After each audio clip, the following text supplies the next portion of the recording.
काली जादू की छाया गांव के बाहर घना जंगल था, जहां लोग रात के समय जाने से डरते थे।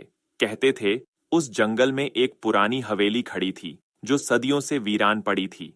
लोग कहते थे कि हवेली में एक ऐसा रहस्यमय रहनुमा था, जिसका नाम हर किसी के दिल में खौफ भर देता था। कालिका देवी। यह देवी न केवल रहस्यमयी थी, बल्कि उस पर जो भी भरोसा करता था, उसकी जिंदगी अंधेरे में डूब जाती थी। पहली मुलाकात रामू, एक गरीब लड़का, अपनी मां के इलाज के लिए पैसे जुटाने की कोशिश कर रहा था। गांव में एक बुजुर्ग महिला से उसने सुना था कि हवेली में कालिका देवी की पूजा होती है, और जो उसे प्रसन्न कर सके, उसे अपार शक्ति और धन मिल सकता है। रामू ने इस बात को सच मान लिया, और एक रात अंधेरे में वह हवेली की ओर बढ़ने लगा। जंगल की ओर बढ़ते हुए रामू को असहज महसूस हो रहा था। हवेली की ओर बढ़ते ही हवाओं में एक अजीब सी खामोशी छा गई। जैसे ही वह हवेली के पास पहुंचा, एक तेज ठंडी हवा का झोंका उसके चेहरे से गुजरा। उसके पैरों तले जमीन हिलने लगी।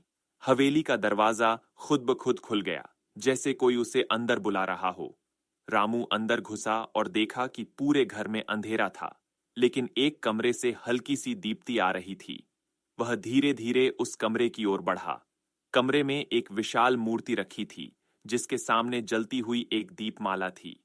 मूर्ति की आंखों से एक लाल रोशनी निकल रही थी, जो पूरी जगह को डरावना बना रही थी। कालिका देवी का दर्शन अचानक कमरे के बीचों बीच एक गहरी आवाज गूंजी।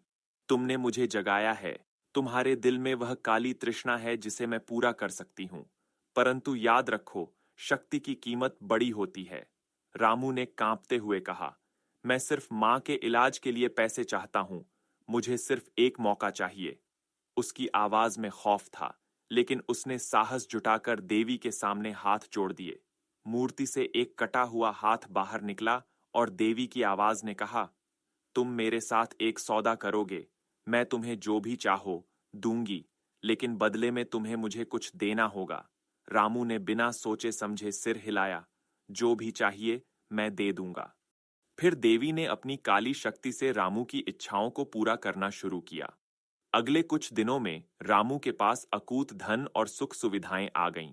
लेकिन उसके दिल में एक घबराहट बढ़ रही थी, क्योंकि वह जानता था कि उसने कोई बहुत बड़ा सौदा किया है।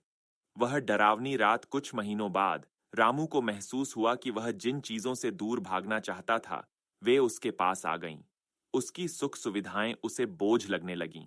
हर रात उसे सपनों में देवी का चेहरा दिखाई देता। वह गहरे अंधकार में डूबता चला गया। वह दिन रात एक काले साए से घिरा रहता, जो उसे हर पल निगलने की कोशिश करता। एक रात जब उसने देवी से फिर से मुलाकात की, देवी की आंखें लाल हो गईं, और उसने कहा, अब तुम्हारी आत्मा मेरी हो चुकी है। तुम्हें मुझसे छुटकारा नहीं मिलेगा। मैंने तुम्हें शक्ति दी थी, लेकिन उसका बुरा परिणाम तुम अब भुगतोगे। रामू चिल्लाया, मैंने सिर्फ अपनी मां के लिए किया था। लेकिन देवी की हंसी गूंजने लगी।